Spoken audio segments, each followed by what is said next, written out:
Madam Speaker, I rise to present before this august House the revised estimates for 2012-13 and a statement of estimated receipts and expenditure for 2013-14. I do so with mixed feelings crossing my mind while I have a feeling of a colossus today.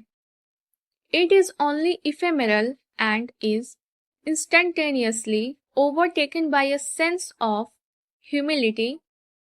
Democracy gives wings to the wingless, cautioning us all the while that, howsoever high or wide our flight may be, we must remain connected to the ground. For giving me this opportunity, I am grateful to the Honorable Prime Minister Dr. Manmohan Singh and the UPA Chairperson Srimati Sonia Gandhi and pay my homage to the sacred memory of Sri Rajiv Gandhi who introduced me to the portals of the highest temple of Indian democracy.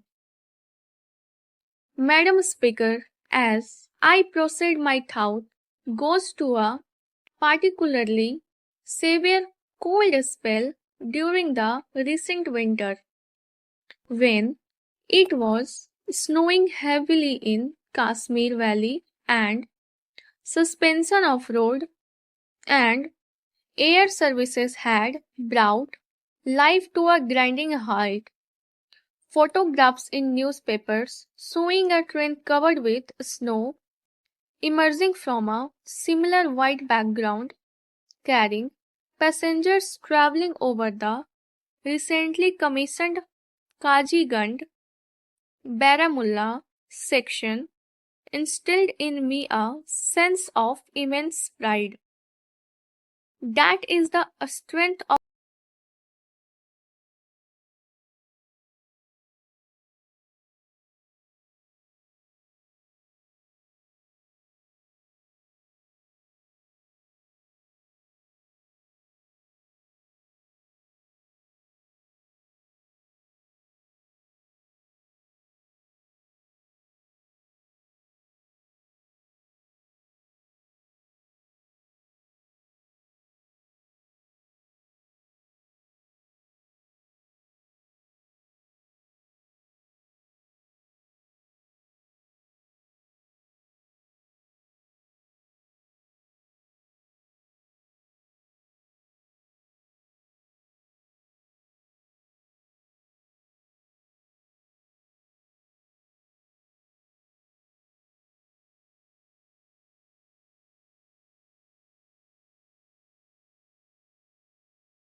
of the rail users major segments of its business, freight, as well as passenger need.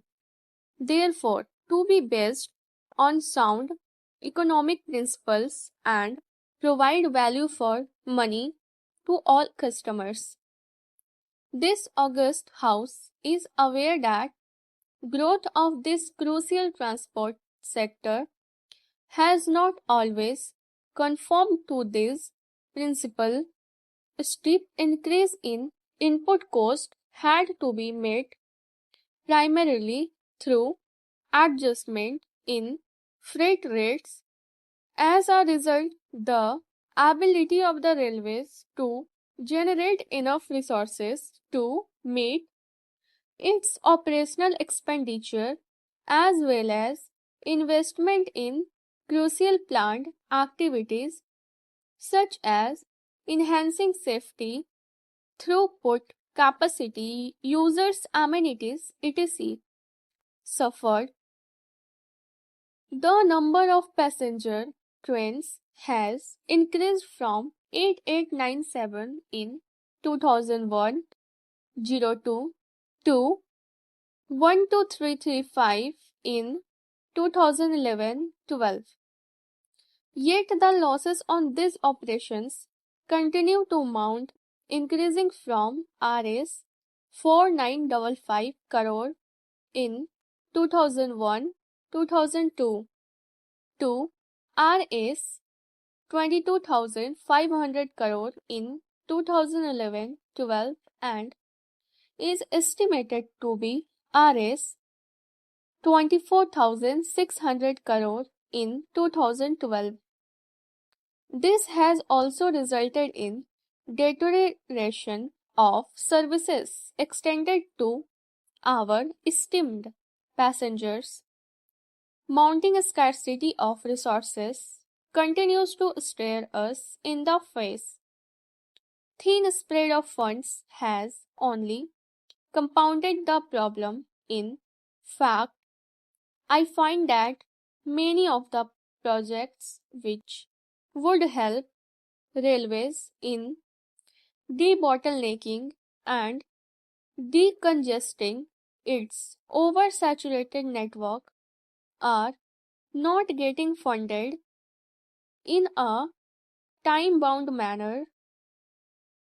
During the 11th plan, railways could meet the target of new lines and electrification but fell short of the targets for doubling and gauge conversion, achieving only 2758 km and 5321 km respectively. Considering the vastness of our country and taking into account large areas still aspiring for rail connectivity, the targets need to be much higher and the rail network has to be expanded at a much faster rate than has been possible till now. Planning Commission has tentatively pegged the railway's 12th plan at Rs 5.19 lakh crore with a gross budgetary support of Rs 1.94 lakh crore, internal resources of Rs 1.05 lakh crore and market borrowing of Rs 1.20 lakh crore with another Rs 1 lakh crore expected to be raised through public-private partnership route. The internal resource target, which is 1.6 times that of 11th plan, also appears a tall order as we could allocate only Rs 10,000 crore in the first year of the 12th plan. The onerous task of raising the balance amount of Rs 95,000 crore in the next 4 years calls for a paradigm shift in our approach to tariff the and non-tariff segments of earnings. The railway family is deeply grieved over the most unfortunate and tragic incident which occurred at Allahabad station during the ongoing Holi Kumbh. I am particularly pained that such an incident happened despite the most meticulous planning and efforts put in by the railways to take care of the comforts, safety, and other requirements of the pilgrims. While monetary support provided to the victims' families does not provide balm for the pain and misery caused the incident has shaken us, and we would strive to build in a higher level of contingency margin in our future planning. Madam Speaker, rail passengers deserve safe and comfortable travel. Safety is a necessary mandate for running trains. With the untiring endeavor of the railway family to address human failure and technical deficiency, there has been a significant reduction in the incidence of rail accidents, even though the volume of passenger and freight traffic increased manifold. The number of consequential train accidents per million train kilometer has decreased from 0.41 in 2003-2004 to 0.13 at the end of 2000.